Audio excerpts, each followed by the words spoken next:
আজ দুপুরের খাবার পান্তা ভাত, পেঁয়াজ, কাঁচা লঙ্কা, লেবু।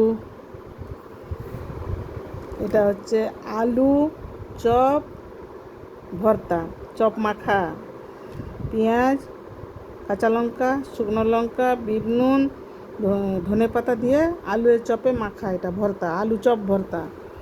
আর এটা হচ্ছে বড়ি, সজনে ডাঁটা, পেঁপে, আলু, বেগুন, ইলিশ মাছ দিয়ে পাতলা ঝোল, টেলটেলে ঝোল। এটা হচ্ছে আলু উচ্ছা ভাজা। আর এটা হচ্ছে কুমড়ো ফুলের বাটি চচ্চড়ি, বাটি পোড়া। কুমড়ো ফুল, পেঁয়াজ, রসুন, সর্ষে বাটা দিয়ে, কাঁচা তেল, হলুদ, নুন দিয়ে এটা বাটি পোড়া। আর ভেন্ডি ভাজা, জল। আজ দুপুরের খাবার।